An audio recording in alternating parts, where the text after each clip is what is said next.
Radioambulante es un proyecto de periodismo en audio. Nosotros somos un podcast, lleva 8 temporadas actualmente, empezó en el 2011. Lo manejamos con concepto de temporadas, o sea, no somos un programa radial, somos semanales en temporada, pero no somos un programa radial o matutino o así. Lo manejamos en un estilo muy gringo de radio, que es algo que vamos a adentrarnos próximamente. Manejamos contenidos adicionales en un blog. Nuestra página es un poco tiesa, que ya estamos cambiando, tratando de cambiarla, pero manejamos contenidos adicionales en un blog, muchas cosas en redes sociales. Tenemos un equipo tratando de hacer cosas innovadoras en redes sociales, pero el centro de Radioambulante es el podcast, que tiene una duración entre media hora y 50 minutos, ya estamos más o menos. Todo es un episodio, cada episodio es una sola historia contada de principio a fin.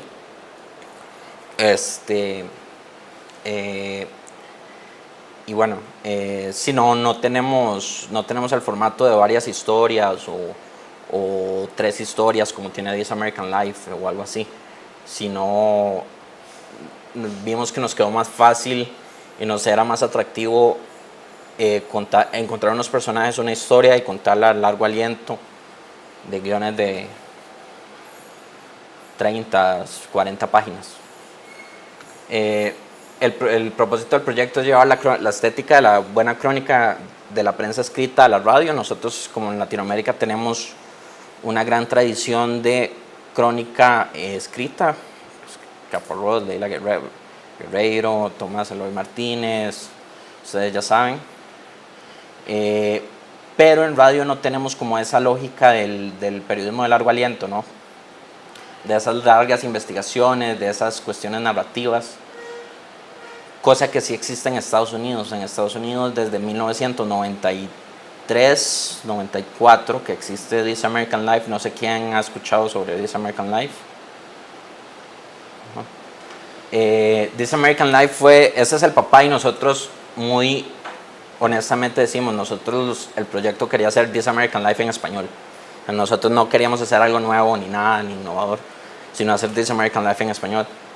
This American Life prácticamente inventó la fórmula que usamos nosotros de un periodismo radiofónico de largo aliento, muy conversacional, con una estructura narrativa muy parecida a los cuentos. O sea, nosotros pensamos a nivel literario del arco narrativo, de hay acciones, hay escenas, hay personajes, cuál es el cambio que tiene el personaje, más que en enfoque noticioso. Claro que sí forma parte, porque parte de una historia siempre tiene que ser por qué me están contando esto, ¿no? Pero nos interesa mucho llevar el arte narrativo de la prensa escrita a un formato audio que se convierte en un Frankenstein raro ahí. Contamos historias de latinoamericanas y latinas de Estados Unidos. En Estados Unidos es importante ahora porque nosotros somos distribuidos por NPR, la National Public Radio de Estados Unidos. Entonces somos como este bastión, somos el único podcast en español, aunque no somos el único podcast enfocado en el público latino, pero sí fuimos como un statement de la comunidad latina es importante en Estados Unidos, y pues hemos querido cumplir con ese mandato, ¿no? Como hablar de la situación migratoria. Pronto se viene un episodio de abusos sexuales del Customs Border Patrol, una investigación larga que hizo Silva Viña, mi compañera. Hablamos mucho sobre migración a Estados Unidos, migración centroamericana, de México, y últimamente con el tema de Venezuela lo hemos abordado también, migraciones internas en América Latina. Vamos desde esos temas grandes del momento hasta historias pequeñas. Por ejemplo, dentro de 2 semanas sale uno sobre cantar karaoke, que vamos a ver si funciona o no, pero como que nos gusta abordar desde lo grande hasta lo pequeño y mundano, y esas cosas que son delights, ¿no? Como esas cosas bellísimas que lo hacen reflexionar a uno sobre la vida de las personas y sobre las relaciones con otras personas y demás. La idea es cubrir Latinoamérica de una manera que no ha hecho nadie, con medio de este formato que creemos que es un formato que humaniza más que tal vez otras noticias que se manejan radialmente, porque son formatos que permiten pasar tiempo con los personajes de los que estamos hablando, y es algo que se nos olvida mucho, que es que nosotros siempre estamos lidiando con personas y el periodismo sobre personas, y personas haciendo cosas, personas sufriendo cosas, personas entendiendo cosas. Entonces el formato nos permite explorar todas esas cuestiones, ¿no? Y no quedarnos solo en lo noticioso, sino meternos en motivaciones, en dilemas, en reflexiones personales y a nivel macro, ¿no? Nuestra premisa es que Latinoamérica es una región compleja, llena de sorpresas. No creemos en la historia del victimario latinoamericano, esa narrativa de que somos víctimas de dictadura y demás, sino que nos gusta ver las complejidades que hay dentro de esos sistemas, ver las complejidades que hay dentro de, por ejemplo, las cuestiones de las maras actualmente, hablar de las personas que se quedan, de las personas que se van y que se quieren venir, las personas que se devolvieron, tratar de romper con los estereotipos y narrativas que van formando las noticias a nivel general, ¿no? Lo que estamos acostumbrados. Estos son 3 principios que tenemos, que las fronteras políticas son reales, pero las culturales y lingüísticas son fluidas. ¿Esto qué significa? Que nos interesa la manera en que el idioma va cambiando a medida que cruza fronteras. Nosotros somos un equipo multinacional, somos de 7 países, algo así, y hay un constante flujo entre idiomas, entre también historias, contextos, que va enriqueciendo el podcast, porque todo podcast es una cuestión colaborativa, no es una cuestión de uno. Acá la idea del autor nosotros no la manejamos porque son 5 o 6 personas metiendo mano a veces en un solo guión. Y nos interesa ver esos flujos lingüísticos o culturales que están ocurriendo, por ejemplo, en la migración latina a Estados Unidos, la migración venezolana, la migración haitiana, por ejemplo, hicimos una de la haitiana y Chile. El otro principio es, que esto es como un statement político, es que en Estados Unidos más bien ya son como 60 millones de personas, de latinos, y lo contamos como un país latinoamericano, donde se vive la experiencia latinoamericana. Y la tecnología ha cambiado la forma en que investigamos, compartimos y producimos podcasts. Nosotros, como le dije, somos un equipo multinacional, y yo soy la única persona en Costa Rica, digamos. Entonces todo lo trabajamos de manera remota. La oficina central está en Nueva York, con Daniel Alarcón y Carolina Guerrero, que son los jefes. La editora principal está en Bogotá, la otra editora está en Londres, el diseñador de sonido está en México, junto con el asistente editorial. Hay un productor en Quito, otro en Bogotá, una productora en Quito, otro en Bogotá. Mentira, ya hay una compañera, Gaby Brenes, que está en Costa Rica, que maneja redes sociales. Entonces la idea es como aprovechar la riqueza de América Latina y aprovechar las herramientas que tenemos para hacer un podcast que por lo menos se distinga de los demás. La idea, hay un pero que puede surgir cuando hablamos de por qué hacer un podcast de Latinoamérica en general, y es que a mí que me importa lo que esté pasando en México o lo que esté pasando en Argentina, si son casos específicos. Y la idea es que una historia bien contada siempre es universal. Y de nuevo, nosotros estamos hablando de personas, y personas vemos en todo lado. Entonces, una historia muy específica sobre tal vez un descubrimiento científico en Argentina puede resonar con alguien de Centroamérica si se cuenta bien, si se cuenta buscando ese lado humano, si se cuenta buscando esa reflexión, si se cuenta pensando en qué dice esa historia sobre nosotros como personas. Suena un poco pretencioso, pero más o menos es la idea. Hemos producido más de 100 historias de 20 países. Por ejemplo, hemos producido desde la migración centroamericana, desde la migración de niños no acompañados centroamericanos a Estados Unidos, al robo de una primera edición de 100 años de soledad de Gabriel García Márquez en una feria del libro en Bogotá, desde un papá soltero en La Paz, Bolivia, que tiene que empezar a hacer escort en Second Life para mantener a sus hijos, a la historia de Yasmín y Lalay, que ustedes seguro la conocen, el primer matrimonio de una pareja homosexual en Costa Rica, y la historia de un suizo que llegó a hacer el mapa de Lima, el primer mapa comercial de Lima completo en los 70s. Todas estas historias, creemos, dicen algo sobre qué significa ser humano. Yasmín Lalay sobre el amor, sobre la resistencia, sobre hacer un acto político. El papá del soltero sobre cómo lo que puede llegar a ser uno para sostener a sus hijos. En Bogotá, ¿qué hace un país cuando un símbolo nacional es robado? Además, todo dice por lo menos algo pequeño. Bueno, un poco de historia. En el 2011 se desarrolla la idea y se crea un equipo internacional de unas 4 o 5 personas y se produce una temporada piloto que era muy diferente. Era un tema y 3 historias relacionadas al tema, muy al estilo de This American Life. Después se dieron cuenta que era muy complicado producir eso, entonces se cambió el sistema actual de una historia por capítulo.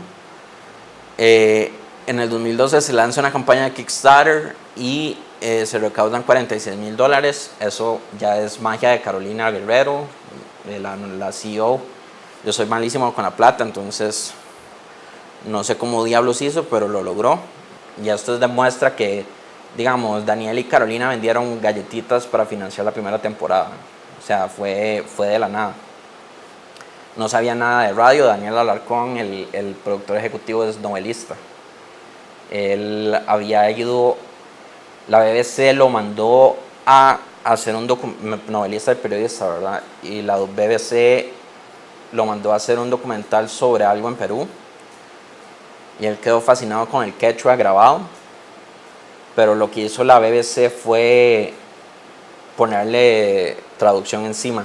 Entonces él quedó como con esa espina de bueno, ¿qué pasa si hacemos algo con los acentos y la riqueza lingüística de América Latina?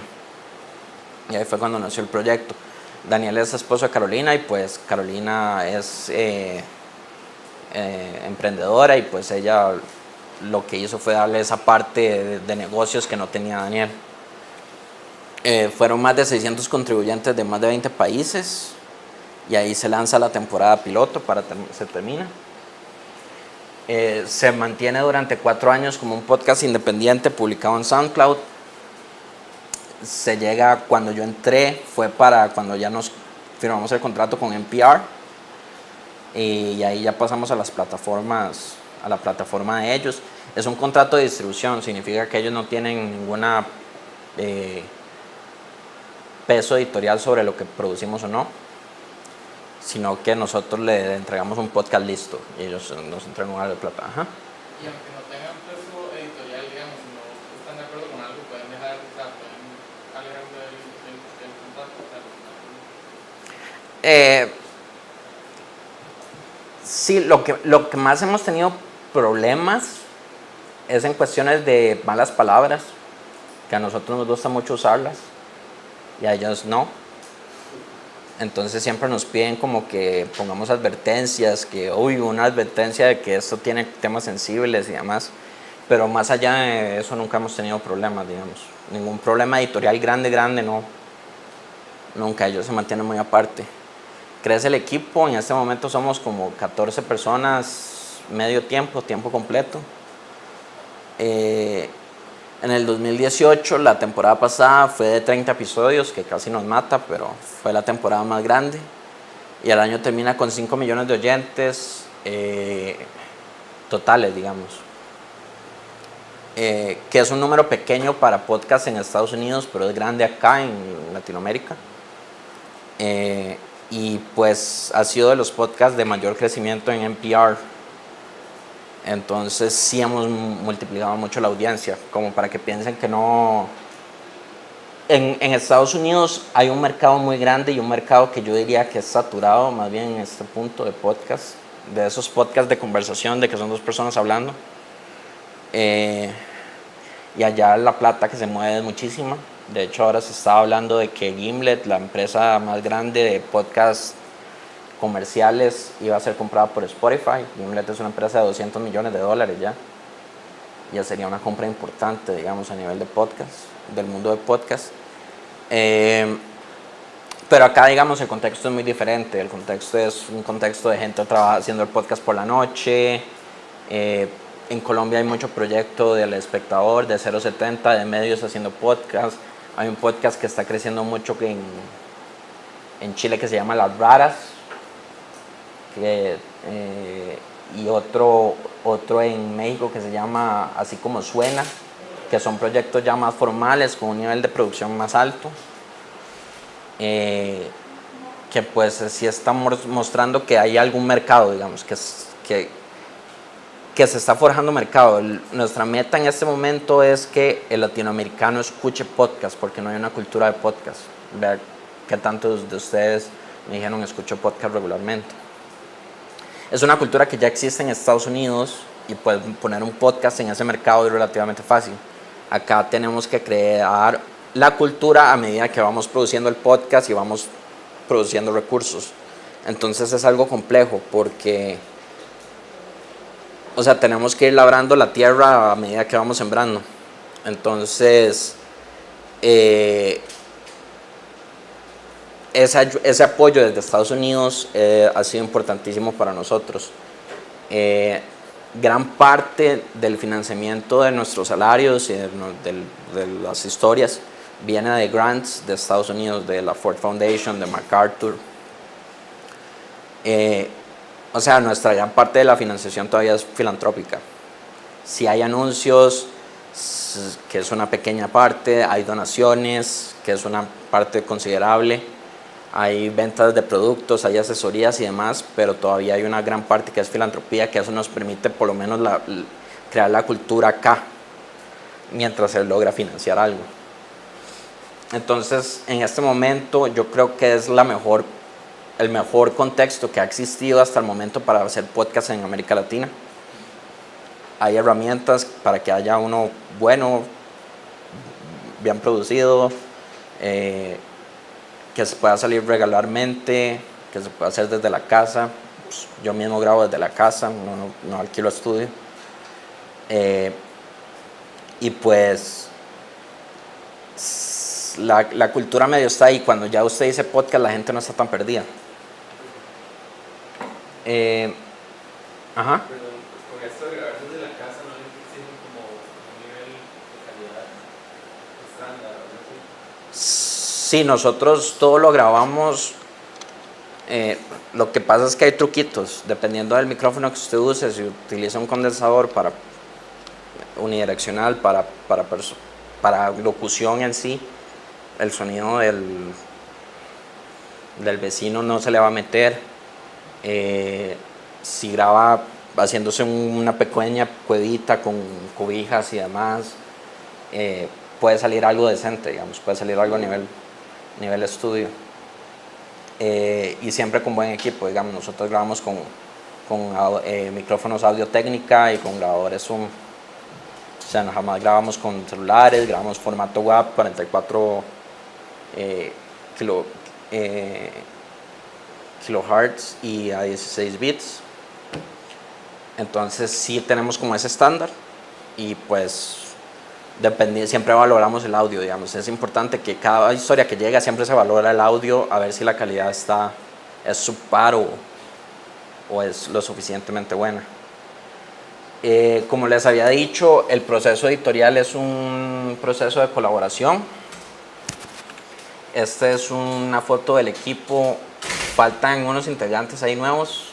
Silvia Viñas en Londres, Jorge Caraballo, el editor de audiencias en Medellín, Daniel Alarcón, el productor ejecutivo en Nueva York, Camila Segura en Bogotá, nuestra editora principal, Andrés Aspiri, el diseñador de sonido en Ciudad de México, Lizeth Arevalo, productora en Quito, Victoria Estrada, editora asistente editorial en México, Luis Treyes, que era productor, que ahorita está haciendo una fellowship en Puerto Rico, David Trujillo, que es nuestro productor en Bogotá, Andrea López Cruzado, que es fact-checker en Nueva Jersey, Carolina Guerrero, que vive en Nueva York, la CEO y su persona aquí.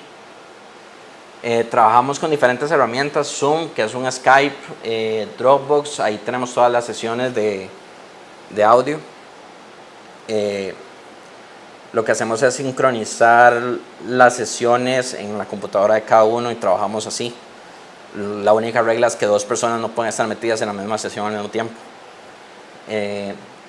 Nosotros usamos un programa de audio que se llama Hindenburg, que es especial para periodistas y podcasts. O sea, no tiene mucha cosa, no es tan tieso como Audacity, pero no es Audition, digamos. Tiene como lo suficiente. Es más, hasta viene señalado tracking, interview, ambi y música. Usamos Slack para comunicación, Google Docs para escribir los documentos, y Trint, que no sé si lo conocen, que es un programa de transcripciones buenísimo, es pago, pero te transcribe como al 70% las entrevistas. O sea, luego nada más queda limpiar y ya.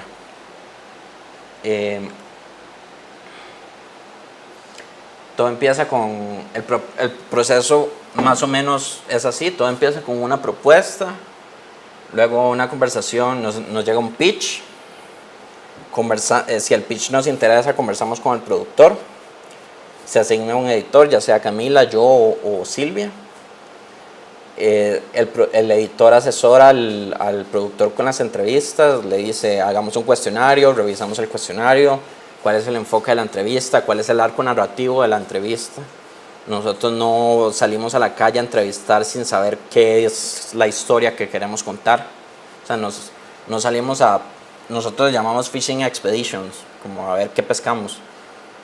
De vez en cuando lo hacemos y nos funciona, pero generalmente cuando es con un productor externo siempre la persona tiene que tener claro: este es el comienzo de la historia, este es el medio, este es el final, este es el giro, esto es lo importante y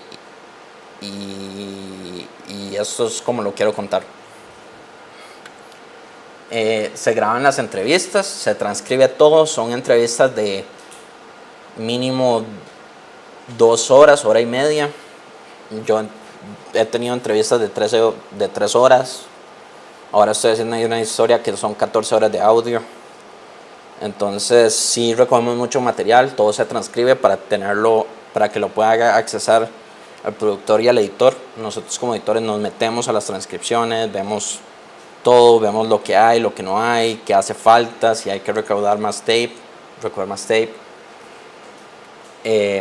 Hacemos un outline, un esquema de la historia del editor, como una escaleta.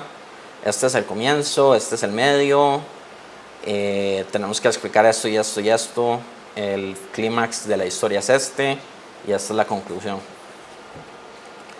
Se hace un primer borrador, se corta el audio del que trajo el productor, eso lo hacemos nosotros, editamos, se hace un segundo borrador, se edita, se hace un tercer borrador y se hace una edición grupal. A veces llega hasta 6 versiones del guión, todas diferentes, digamos, con diferentes estructuras y demás. La edición grupal es la edición final que se hace con Daniel Alarcón, Camila Segura, el editor que está asignado, que con eso se cierra el guión.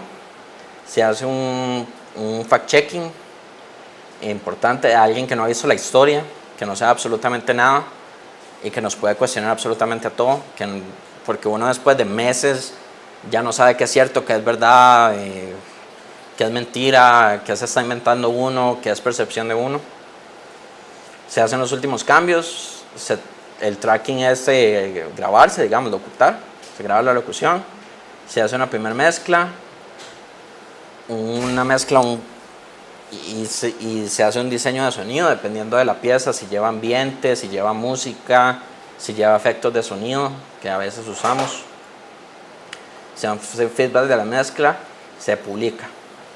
El tiempo estimado, lo mínimo que hemos durado son 2 meses y hay historias que hemos durado 1 año reporteándoles. Claro, no solo haciendo esa historia, sino con otras cosas, pero sí se tardó 1 año y lo mínimo que hemos durado son 2 meses durante todo ese proceso. Para nosotros, ¿qué es una historia?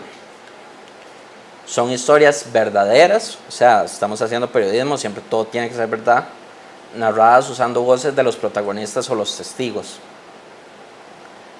Se parece a la literatura porque tiene personajes, tiene diálogos, tiene escenas y tiene un inicio, un clímax y un desenlace, un medio y un desenlace. Pero también se diferencia porque tiene música, sonido ambiente, efectos de sonido, que son cosas que realzan un guión, digamos. Nosotros no podemos pensar en escrito cuando estamos pensando en audio, tenemos que pensar en qué tanto podemos usar el ambiente que estamos grabando, qué sé yo, que si se va a un bosque, el sonido del bosque es importantísimo.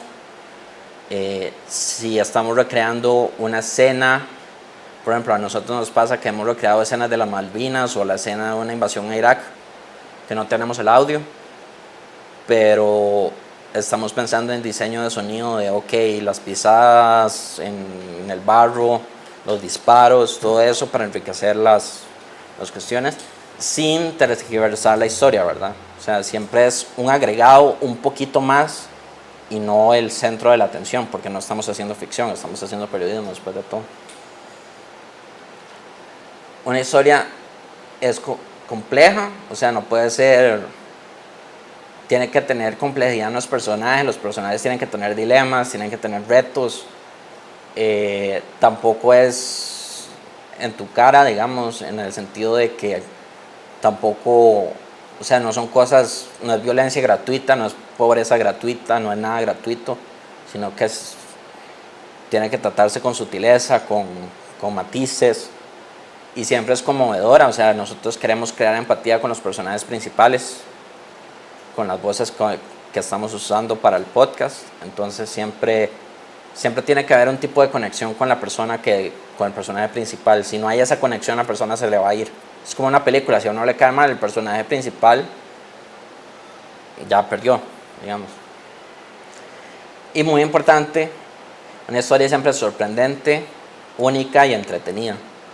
Lo de la entretenida lo subrayo porque, como experiencia de persona que se graduó aquí hace unos 4 años, nunca nos enseñaron ese aspecto de que las personas no nos deben su tiempo. Ustedes tienen que enganchar a la persona. O sea, nadie le debe a usted 40 minutos de su tiempo, 10 minutos que dura leyendo una página, qué sé yo. Y hay maneras de contar algo importante de maneras entretenidas. Lo que pasa es que requiere un poquito más de esfuerzo. Pero yo creo que es un aspecto muy importante que acá que se ha dejado de lado. ¿Qué herramientas son básicas para esa fórmula de hacer un tema importante, entretenido? Así como 3 cosas principales. Ahorita vamos a eso ya. Todo el taller es sobre eso, en teoría. Ojalá. Por ejemplo, algo para hacer algo entretenido, una historia siempre tiene personajes y acción. La acción, ¿qué es? Alguien haciendo algo, digamos. Qué sé yo. Que la persona, Pablito fue a al volcán en erupción a investigar sobre qué estaba pasando, qué sé yo, algo así. Alguien tiene que hacer algo. Eso es fundamental. Si no hay acción, si no hay movimiento, porque la acción lo que genera es movimiento narrativo, la historia se te estanca y es pura exposición de contexto, que es muchas veces lo que se hace en periodismo, ¿no? Pero acá siempre tenemos que tener a alguien haciendo algo. A veces paramos a explicar el contexto, pero siempre alguien tiene que estar haciendo algo. Tiene que estar, qué sé yo, se fue exiliada a México y luego regresó a Costa Rica y luego fue a la Corte Interamericana a presentar el caso y luego ganaron el caso y fueron a tal cosa, al sistema de justicia guatemalteco y detuvieron a los militares y tal cosa, pasó algo, pasó esto. Siempre él pasó esto. También una historia tiene un arco narrativo. O sea, empezamos en un lugar con las cosas estando en cierta forma y pasamos a otro lugar con las cosas estando ahí cambiando, digamos, hay un cambio en la historia. Y no tiene que ser un cambio en el contexto, sino un cambio en el personaje. Puede ser que hizo algo, le pasó algo, hizo algo al respecto y entonces vio un tema de manera diferente. Y siempre hay una resolución, que es eso, que es ahora cambié y creo, al principio pensaba esto, pero ahora pienso esto. Puede ser tan sencillo como eso, tampoco tiene que ser que arrestaron al presidente por corrupción. Ok, entonces estos son los 12 pasos de cómo hacer un podcast más o menos, narrativo. Y les preguntaba lo del guión, lo del curso de guión, porque es la misma escaleta, usamos el mismo tipo de escaleta que de 3 actos griegos. Ajá. Me acabo de acordar que sí nos dan un curso narrativo que es el lenguaje. Técnicas de relato y narración, o sea. Ah, ok. Entonces, más o menos tienen idea de qué es el guión aristotélico, ¿verdad? Nosotros usamos la misma estructura. Lo que hacemos es tratar de encajar lo mejor posible los hechos de nuestra historia en ese tipo de estructura hay una exposición, una situación inicial, se sube intensidad a la acción, hay un conflicto, hay un clímax, que es la resolución de ese conflicto, la acción desciende en intensidad y hay una resolución. Obviamente estamos tratando con hechos reales y no lo podemos tergiversar ni los podemos modificar. Entonces a veces no va a ser un clímax enorme, pero siempre tratar de buscar un punto de clímax. Y nosotros a veces nosotros como personas estamos programados para contar las cosas así. O sea, siempre estamos, o sea, es parte de nuestra forma de relatar, de lenguaje básica. Entonces las personas, si la persona es un buen orador, si es una persona que tiene un cierto sentido de historia, el personaje, él mismo va a ubicar las cosas así. Y vos lo que tenés nada más es que guiarlo un poquito. Claro, no todas las personas tienen este don. Hay personas que hablan mal, aunque suene feo. Por ejemplo, yo no sería un buen entrevistado. Pero ¿esto qué significa? Que no toda historia es buena para una historia narrativa. Hay tal vez temas muy interesantes a nivel de datos o a nivel de qué sé yo, a nivel informativo, pero que no se adaptan a una historia narrativa como las que nosotros hacemos. ¿Por qué? Porque no hay poca acción, no tenemos acceso a los personajes, a las voces. La persona le pasó algo increíble, pero la persona no es capaz de expresarlo. Un ejemplo que, perdónenme acá si suena como un poco brusco, pero es que es cierto. Y es un tema importantísimo, la manera en que narramos la migración centroamericana de niños a Estados Unidos. Hicimos un episodio sobre los niños no acompañados yendo a la frontera con Estados Unidos y los que se estaban quedando específicamente entre la frontera entre Guatemala y México. Pues una super historia, ¿no? O sea, son estos niños viajando solos, muchas veces 14 años, acompañados con un hermanito de 7. La periodista recolectó un montón de testimonios de 2 mujeres transexuales que estaban siendo perseguidas en El Salvador, testimonios fuertísimos, pero le estamos pidiendo a alguien que no tiene desarrolladas las cualidades narrativas de oración, que puede ser que no ha tenido la educación que nosotros tenemos, que no ha tenido el acceso a historias como nosotros hemos tenido, a que nos cuente una historia de tal forma. Y a veces no pasa, o sea, a veces no te sale. Y lo que nos pasó es que teníamos todos estos casos increíbles, pero las personas no lograban expresarlo. ¿Por qué? Porque lamentablemente la normalidad de la violencia se normaliza, y ellos contaban con la misma intensidad y con la misma dramatismo lo que comían de desayuno, a la persecución que les estaba pasando. Y pues fue súper chocante para nosotros como periodistas, porque hijo de pucha, esta gente, o sea, al nivel que tienen normalizada la violencia en las condiciones en que están viviendo. Pero a la vez fue un golpe fuerte de que hoy, diablos, ¿qué vamos a hacer con este podcast? Entonces lo que hicimos fue mover el foco a la productora. La productora era una productora uruguaya que había migrado a Estados Unidos, pero es esa migración blanca, ¿no? Esa migración de una persona que se viajó en avión a Estados Unidos, pudo estudiar allá, era una gran oradora, reflexionaba súper bien sobre lo que había visto. Entonces lo que hicimos fue, en vez de una historia de estos niños, sino el viaje de ella por la frontera. Empezó acá y terminó acá, digamos. Empezó en el lado oeste y terminó en el lado este. Y eso era el arco narrativo, ¿verdad? Y al final lo que se plantea es una pregunta de qué significa ser migrante. Al final ella está hablando con unos niños en Ciudad de México, y ella, tratando de romper el hielo, les hace: yo soy migrante como ustedes. Y los niños le responden: no, usted no es migrante, usted no ha tenido que caminar, que pasar hambre, que llevar sol, que pasar por el desierto, usted no es migrante. Y es como, ok, ahí tenemos una reflexión. Y ella es como, wow, sí, yo me puedo esconder si es que quiero. Y ya, eso fue como suficiente como para enganchar el podcast, que haya un cambio, ¿no? Ella dándose cuenta de que, según ella era migrante, pero no es lo mismo que ser un migrante de estos niños, ¿verdad? Un arco narrativo puede ser tan simple como esto. Es una noche en ningún lugar y la posee el demonio a Muriel, y Coraje tiene que rescatarla, que salvarla.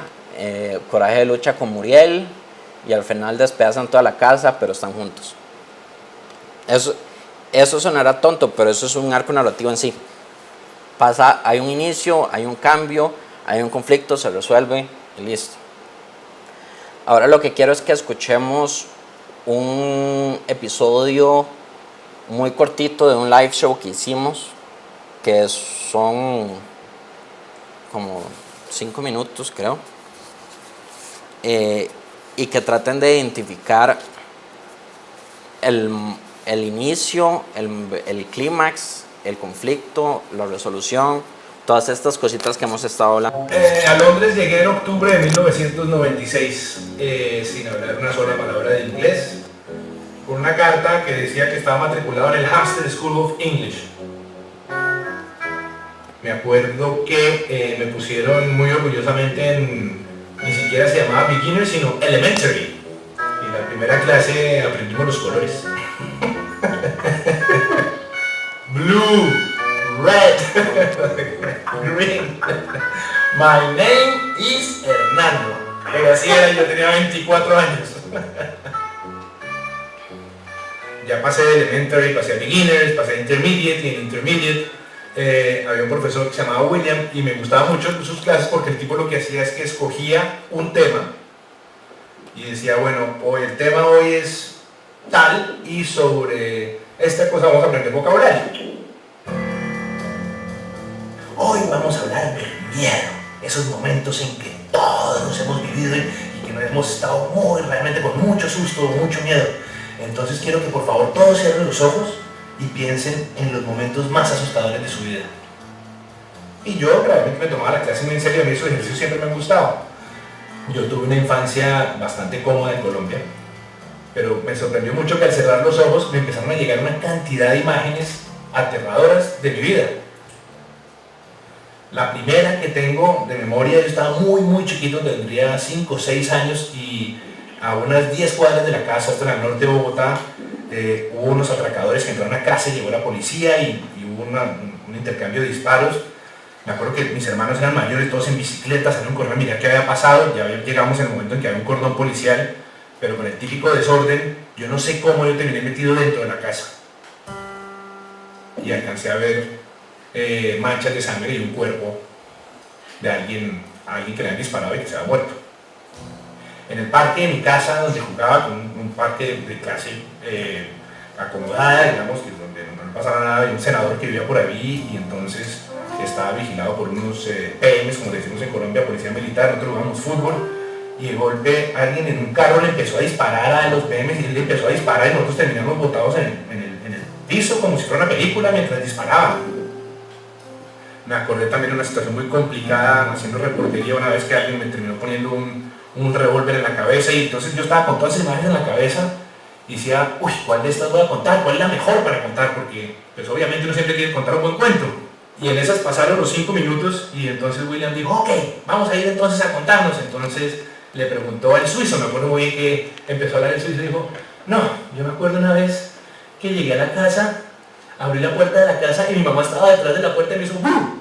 Y uy, me acuerdo del susto que me dio, casi me muero del susto y mamá nunca pensé que me había sorprendido.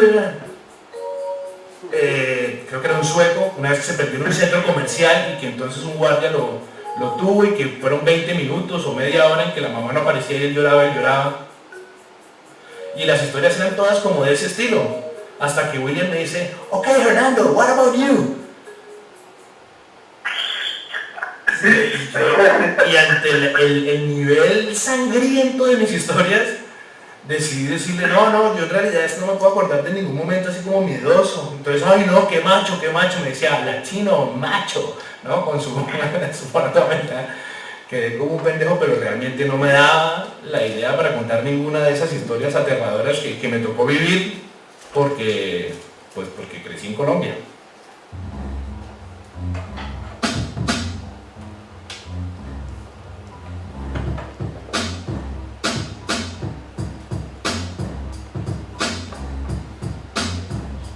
Ok, ¿qué notaron ahí más o menos a nivel de estructura? Digamos, ¿cuál vieron que era el conflicto? ¿Cuál vieron que era la resolución? ¿Qué les pareció a nivel narrativo? Si había sorpresa, si no hubo sorpresa. Es una historia muy básica, digamos. ¿Alguien? No sé. Me gustó que comienza, o sea, cuando comienza y él cuenta la pregunta y lo que le dijo el profe, uno no piensa que lo que él va a contar, digamos, que él vivió eso, porque él lo cuenta al principio muy tranquilo, muy relajado, comienza por abajo, digamos, si nos pegamos un poco en el gráfico, antes, comienza como por abajo, él tranquilo montándolo, y entonces de alguna manera eso me expresa a mí con la naturalidad que él lo ve y lo analiza ahora, y tanto así que ni siquiera en la dinámica él ni siquiera se esperaba que los cuentos de terror de sus amigos y compañeros iban a ser tan light, siendo los de él tan fuertes. Entonces él contaba con eso. Claro, la reflexión ahí final, y es que es lo que significa crecer en Colombia, ¿no? O sea, que te expone a otro tipo de sociedad que las europeas. Y a nivel de conflicto, ¿cuál ¿Cuál creen que ustedes que es el conflicto? El conflicto narrativo, no el conflicto temático ni nada. Sí, que él no sabe qué contar, digamos, él no sabe qué historia escoger y el clima es cuando, bueno, para mí fue cuando ya que te pasó toda esa tensión y es como la verdad es que no puedo decir con algo. Exacto. Y la resolución es la conclusión de él, es que crecí en Colombia. Me gusta como cuando pasa de no sabe qué contar porque tiene muchas, a no sabe qué contar porque le da pena. Cuando pasa eso. Exacto. Entonces vemos que hay un cambio ligero en el personaje, por lo menos una reflexión interna de él. Hay un conflicto, el conflicto se resuelve y se resuelve de una manera sorprendente porque uno creería que bueno, iba a contar estas historias súper tétricas y todo el mundo se iba a quedar blanco, pero decide no contarlas, ¿verdad? Aquí hay varias fórmulas que funcionan dentro de esta historia, que es el humor versus el horror. Lo humorístico, y esto es teoría de Camila y teoría literaria, lo humorístico puesto con lo horrorífico, o la comedia puesta con la tragedia, contrapuesta con la tragedia, eleva mucho, digamos, como que hace que las dos sean más fuertes, que lo cómico sea más cómico y que lo trágico sea más trágico. Y eso a nivel narrativo funciona mucho. Y siempre deberíamos buscar ambas cosas. Una historia completamente trágica no es divertida de escuchar. Una historia completamente de comedia tal vez no es la historia más importante que contar. Entonces, buscar la comedia dentro de la tragedia es un tema. Por ejemplo, ahora nos pasó... Estamos hablando de la otra semana sale un episodio de la migración venezolana a Brasil y a Cúcuta.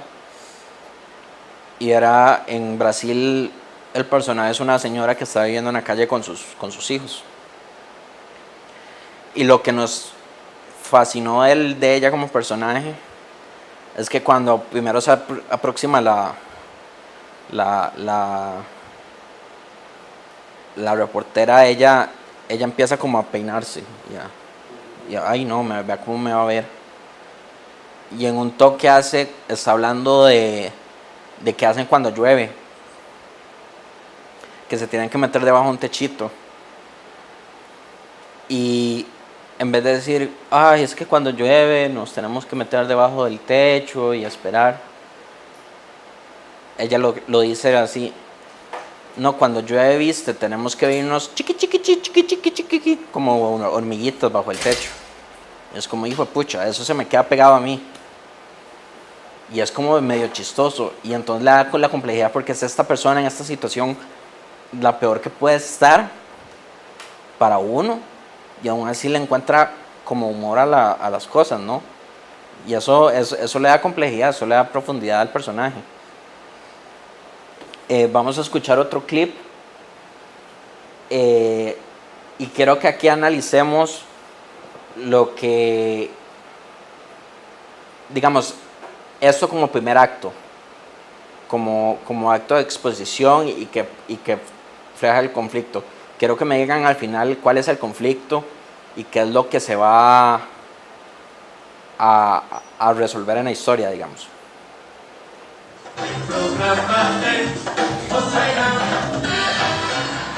Bienvenidos a Radio Ambulante desde NPR, soy Daniel Alarcón. Y este es... Querido Alvarito, intento Clinton, Alvarito, Álvaro Rodríguez, el director musical de este talk show colombiano. Álvaro es un hombre altísimo, de 1,93 m, y además de dirigir la orquesta, de hacer los arreglos para los cantantes y escoger el repertorio musical, era el saxofonista. Estaba cumpliendo su sueño, la verdad, lo que siempre quiso hacer. Pero una noche del 2010, estaban empezando a grabar. Ahí es cuando digo 5, 4, 3, 2, 1, tan, tan, taran, pam, pam, pam. La primera nota tenía que sonar y la primera nota hizo... Sonó el viento afuera y yo ahí mismo paré la banda. Álvaro no entendía qué pasaba. Llevaba casi 20 años tocando el saxofón y lo hacía muy bien. Pensó que era el instrumento el que fallaba. aunque en el fondo sabía que algo muy raro le estaba pasando. Ahí comienza una pesadilla en mi vida. En ese instante. Ahí que más o menos cuál es el conflicto, cuál es la pregunta ahí, cuál es la pregunta de la historia, lo que detona la historia. ¿Qué fue lo que pasó? ¿Qué le pasó a Álvaro? O sea, él cuando escucha la nota no la puede escuchar. No la puede tocar. No la puede tocar. Sí, ¿qué fue lo que pasó? ¿Qué no pudo tocar el otro? Ok, entonces eso es lo que vamos a contar durante todo el podcast, ¿verdad? Y es una pregunta simple, ¿qué le pasó a Álvaro? ¿Por qué no pudo tocar la nota? La tensión en una historia se crea aplazando la respuesta a una pregunta. Entonces empezamos con esa pregunta de qué le pasó a Álvaro, pero luego nos vamos al amor por la música, pero ¿por qué le gusta la música? Y esa ¿por qué le gusta la música? Nos va a una pregunta importante que es ¿por qué la música significa tanto para él? Y por qué no poder tocar esa nota significa que se le cayó el mundo a él. Y vamos respondiendo esas preguntas, ¿no? Poco a poco. Y no es solo qué pasó, sino qué significa. ¿Cuál es la pregunta que responde a esta historia? O sea, ¿qué le pasó a Álvaro? Es la pregunta. ¿Qué pasó? Pero ¿qué significa para alguien que cuando no solo su modo de sostenerse, su modo de ganarse la vida se le cae de repente, sino toda su pasión de repente le dicen no puede hacerlo? Y cómo uno sobreviene a eso, ¿no? Acá, ¿cómo están en inglés? Sí, bien. Pues, perdón, en este tema estoy pasando la pregunta, pero con otras preguntas que van enriqueciendo el personaje. Exacto. Ira Glass, que es el de This American Life, lo va a explicar mucho mejor de lo que yo puedo explicarlo. Les voy a poner el videito, pero la idea es que usted vaya aplazando la pregunta principal, pero vaya haciendo preguntas y las vaya contestando. ¿Por qué a Álvaro le gusta tanto la música? Contesto. ¿Por qué tocar significa tanto para Álvaro? Contesto. ¿Cómo Álvaro llegó al programa ese tan exitoso? Contesto. ¿Por qué a Álvaro le pasó esto? Contesto, ya, ahí está. ¿Qué le pasó a Álvaro después? Contesto. Siempre es planteando una pregunta y contestando, planteando una pregunta y contestando. Así se mantiene la atención, ¿no? Les voy a poner este video que es cortito, que es Ira Glass. Este es el creador de This American Life y es el creador del formato prácticamente. Este fue el de que puso las reglas y hace las reglas de todo y es la estrella y salió hasta en Los Simpsons. O sea, el hombre es una estrella. Es viejísimo, pero entonces es súper mal, pero es muy útil. And one of the things I think is really important if you're making stories for television or radio is that you understand the building blocks of the stories. And there are different ways to think about this. One of the things you don't want to do is you don't want to think about it the way that you learned in high school, which is in high school we're all taught that the way that you write is that there's like a topic sentence and then there's like the facts which fill out the argument. In broadcasting, it's completely different. In broadcasting, I think you have two basic building blocks, and they're very powerful, and you can use them as you will. And one is the anecdote. And an anecdote is literally just a sequence of actions. If you think of it as just like what is a story in its purest form? A story in its purest form is somebody saying, this happened, and that led to this next thing, and that led to this next thing, and that led to this next thing, like one thing following another. And some of the things in the sequence could be, and that made me think of this, and then I said this. Like there could be facts and ideas as part of it, but like one is leading to the next, leading to the next. And the power of the anecdote is so great that no matter how, in a way, like no matter how boring the material is, if it's in a story form where there's an anecdote happening, and then he said this to me, and then I went here, and then I came downstairs, and I felt like, what the hell? Like, it has a momentum in and of itself that no matter how boring the facts are, like I'm trying to think like okay, there's, you know, try to think like the most boring possible story. Okay, there's a guy, and he wakes up and he's lying in bed, and the house is very, very quiet, just unearthly quiet. And so he sits up, and he puts his feet on the floor, and he walks to the door of his bedroom, and again, just very, very quiet. Walks down the stairs, looks around, just unusually quiet.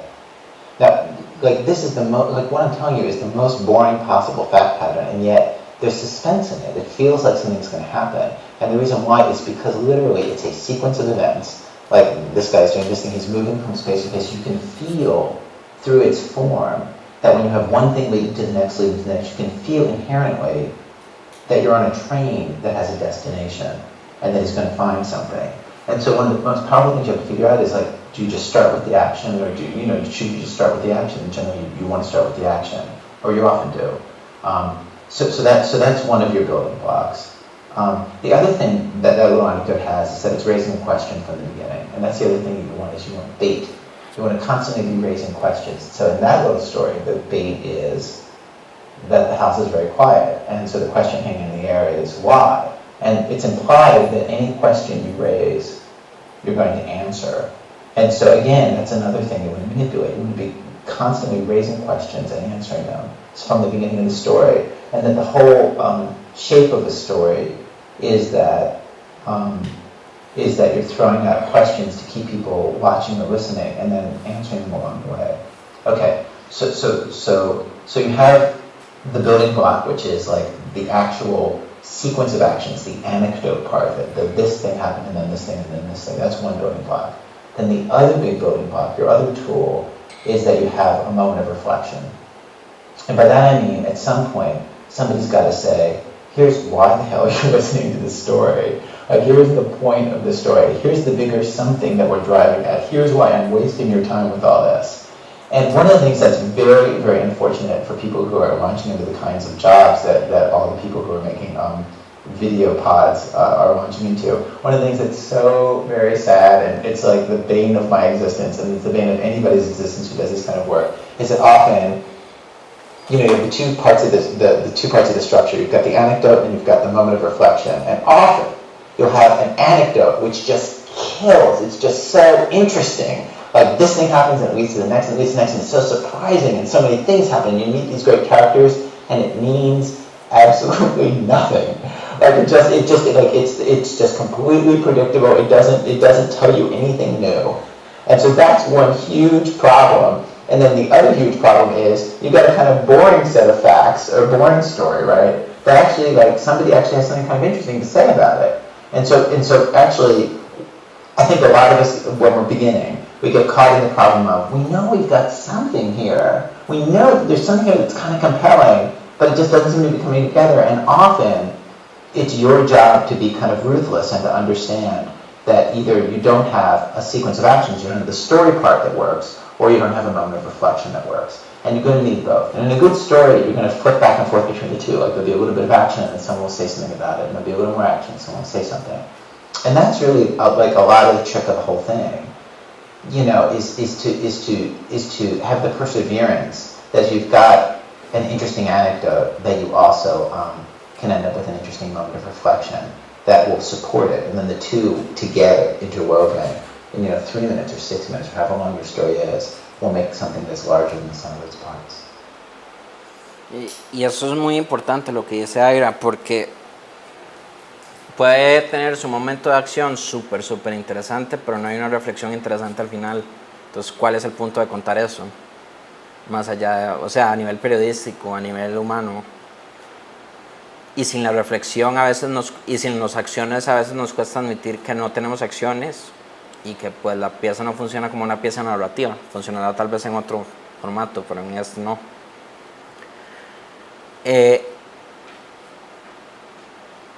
Un día vi en una entrevista que en This American Life matan el 60% del audio que graban. Lo matan en el sentido de que no lo usan. Eso es un lujo que a nosotros nos encantaría tener, ¿no? Pues, poder decir, ok, eso no funciona, pasemos a otra cosa. A veces hay que rescatarla del lodo, digamos, a pura escritura y demás. Pero nosotros matamos literalmente, yo creo que el 3% del audio que nos llega. Bueno, como dije, un tema no es una historia. Para esto sirven las oraciones de enfoque. Esto lo saqué de un libro que se llama Out on the Wire, que es un libro de cómics de Allison, se me olvidó el apellido, perdón. Es un cómic sobre la producción de radio y estas oraciones de enfoque son oraciones que le dan a una historia, son como fórmulas donde usted coloca los elementos y ve si tiene una historia o no. Hay diferentes tipos, a Camila le gusta mucho, a mí me gusta mucho, a Camila le gusta mucho una, a mí me gusta mucho otra, pero les voy a dar 3 ejemplos. 2 son viables, 1 no. Perdón, antes de que pases a eso, cuando digamos, vos como reportero buscas un tema, buscas una historia, buscas algo que te guste, buscas ahí la historia o supongamos que pasas la historia y buscas como el tema que tiene la historia. Como reportero personalmente, me es mucho más fácil encontrar la historia y luego encontrar el tema, porque el tema vos lo puedes enfocar. Una vez hice uno sobre salud mental, que lo que hice fue buscar una historia que me pusiera. Y costó mucho y la historia no es como súper buena. Pero quería hacer algo sobre salud mental y no. Pero a veces sí una historia y es como, ok, esta historia tiene el arco narrativo, los personajes hablan bien, tiene la acción, sé que puedo sacar algo de reflexión, ok, ¿cuál es el tema de esta historia? Y ahí yo surjo de ahí, me es mucho más fácil, digamos. Este es Bob Rosenthal, que es el de Transom, que es Transom, no tenés pilot, ¿ya? Transom.org, que es una página de recursos, si tienen algunas dudas de producción o de edición o de producción de podcast, ahí ya está literalmente todo. Es un súper buen recurso. Y la oración que propone él es: alguien hace algo, este alguien lo definen ustedes, este hace algo, lo definen ustedes, porque, y aquí está la motivación, por qué hace eso, y ponen un pero, tal cosa, le crea un reto. Y ahí usted ya tiene que narrar, porque este pero es el conflicto. Y este porque es la reflexión. Y este hace algo de la acción, literalmente. Transom, voy a ponerlo acá. Perdón mi letra que es horrible.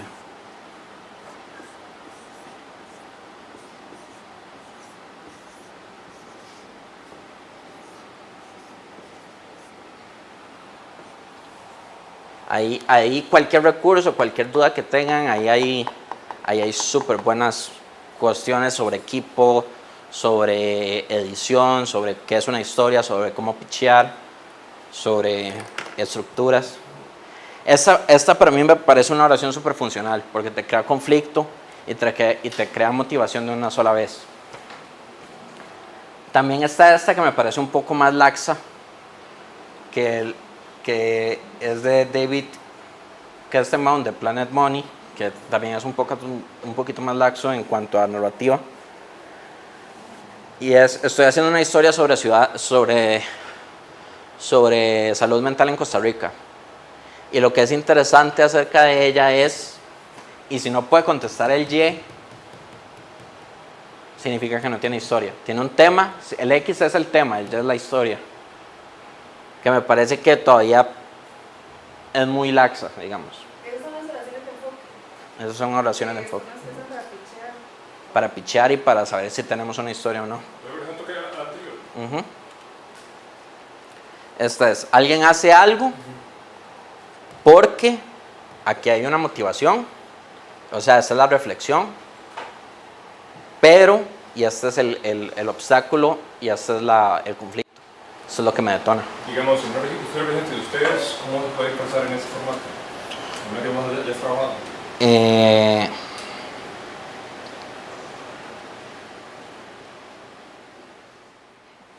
Henriette Raventós, Jetty Raventós, investigó el origen genético de las enfermedades mentales en Costa Rica porque su papá era bipolar y se suicidó, digamos, y ella quería encontrar respuestas, pero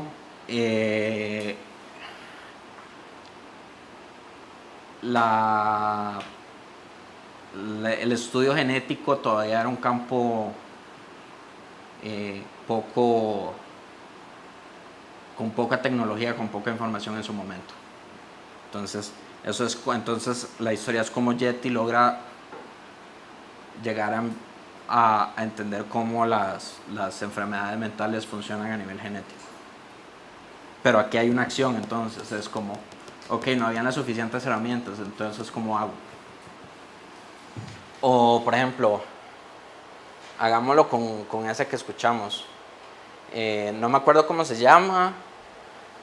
Tiene que presentar, digámosle, Pablito tiene que presentar una historia sobre algo que lo asustó mucho porque está estudiando en una clase de inglés. Pero sus historias son demasiado terroríficas para eso. Y ahí vas llenando.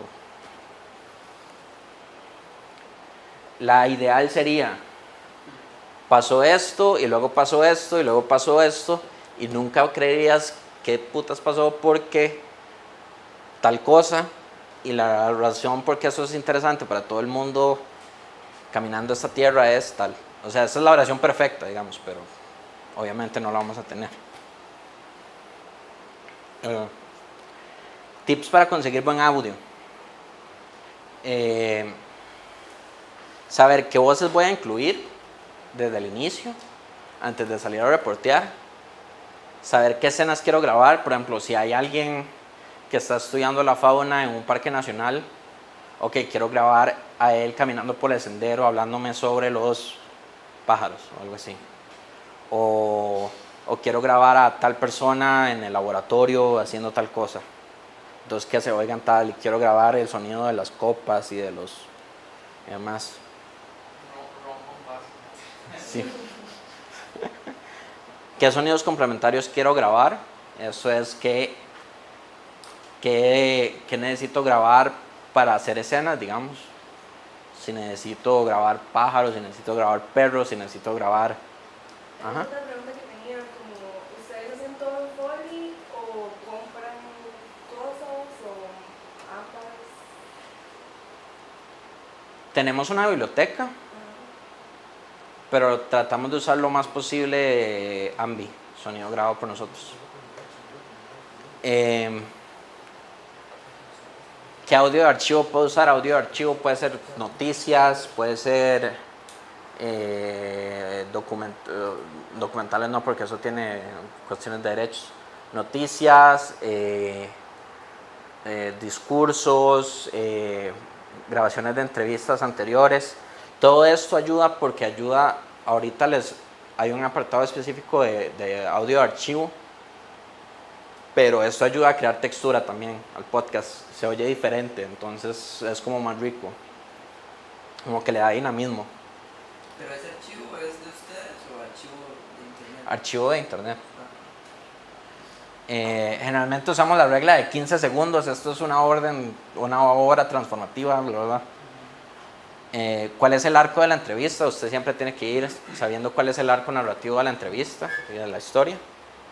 Sobre qué quiero que reflexione el personaje, o sea, cuáles son las preguntas de reflexión que le voy a hacer. ¿Qué audio activo puedo grabar? Ese audio, por ejemplo, de él revisando las cuestiones en el laboratorio, o él explicándote qué cosas tiene en el laboratorio, qué sé yo, por ejemplo.